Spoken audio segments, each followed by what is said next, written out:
कृष्ण पक्ष और शुक्ल पक्ष।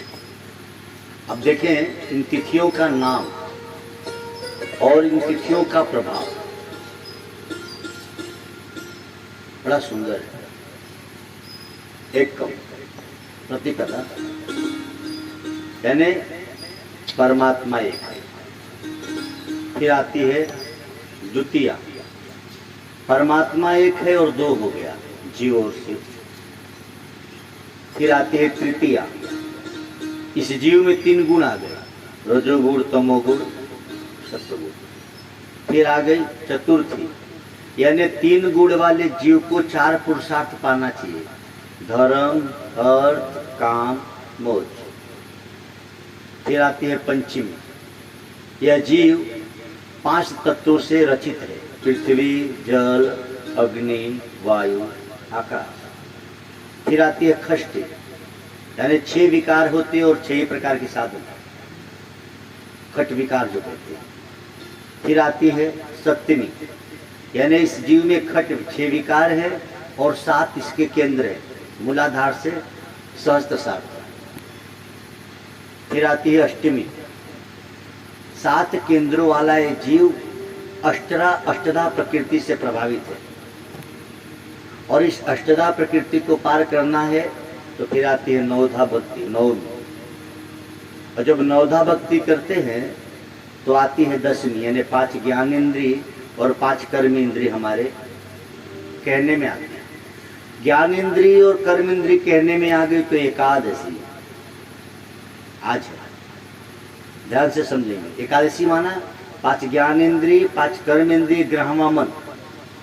यदि 11 आपके बस में हो गए तो आएगी द्वादशी, यानी 5 ज्ञानेंद्रिय, कर्म इंद्रिय, मन बस में हो गए तो द्वादशी माने ओम नमो भगवते वासुदेवाय, 12 अक्षर पूरे हो गए, यानी आप पूर्ण ब्रह्म को प्राप्त करने लगे। अच्छा, पूर्ण ब्रह्म को प्राप्त करने की पहचान क्या है? त्रयोदशी। त्रयोदशी भगवान शिव की रात्रि है। भवानी शंकरो वंदे श्रद्धा विश्वास रूपिणो। जब हम गुरु और ईश्वर दोनों एक ही है, ईश्वर की तरफ चले अथवा गुरु की तरफ, तो हमारी श्रद्धा और विश्वास बढ़ जाएगा, दोनों ईश्वर की तरफ जाएगा, यानी त्रयोदशी। अच्छा, जब त्रयोदशी हो जाएगी तब चतुर्दशी। चतुर्दशी माने 5 ज्ञानेंद्रिय, 5 कर्मेंद्रिय और मन, बुद्धि, चित्त, अहंकार। आप लोगों ने कभी सोचा कि राम जी को 14 वर्ष का वनवास क्यों, 15 वर्ष का क्यों, 13 वर्ष का क्यों? पांडवों को 12 वर्ष का ही हुआ था, क्योंकि 1 वर्ष का अज्ञातवास। तो राम जी को 14 वर्ष का वनवास क्या है? यानी 14 जगहों पे हमारी वासना रहती है, ज्ञानेंद्रिय, कर्मेंद्रिय, मन, बुद्धि, चित्त, अहंकार। इन 14 जगहों से वासना को निकालने के लिए चतुर्दशी। और जब ये श्रद्धा विश्वास गुरु के चरणों में बढ़ेगा, ध्यान से समझते जाएंगे। एकादशी के बाद द्वादशी, गुरु और भगवान के चरणों में श्रद्धा बढ़ी तो त्रयोदशी, और जब त्रयोदशी हो गई तो आपके चतुर्दशी यानी 14 जगहों से विकार निकलेंगे तो पूर्णिमा पूरे हो गए,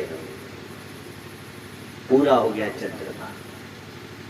ये है हमारी तिथियां। अच्छा, इसको उल्टा देख लीजिए, कृष्ण पक्ष में यही तिथियां घटते घटते खत्म हो जाता है। कृष्ण पक्ष में एक एक दिन चंद्रमा की कला घटती और अमावस्या को बिल्कुल दिखाई नहीं देता, यानी आपके अंदर एक एक दुर्गुण आएंगे तो एक दिन हम नाश को प्राप्त हो जाएंगे, चंद्रमा बिल्कुल दिखता नहीं।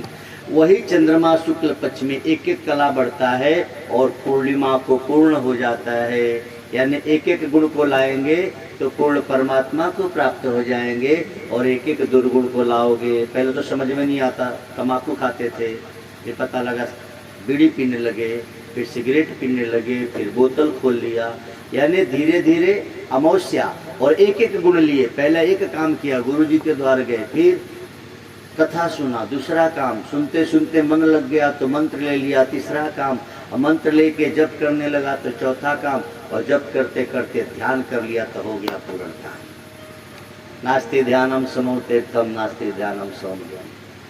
एक एक कला आई तो पूर्णिमा पूर्ण हो गए और एक एक दुर्गुण आए तो अमावस्या बिल्कुल। ये हर 15 दिनों पे हमको आपको ये परमात्मा प्रकृति हमको संकेत कर रही है कि एक एक दुर्गुण आएंगे तो एक दिन अमावस्या आ जाएगी, और एक एक सद्गुण आएंगे तो एक दिन पूर्णिमा आ जाएगी। तो आज एकादशी के लिए मुझे लगा इससे बढ़िया सत्संग नहीं हो सकता। ओम नमो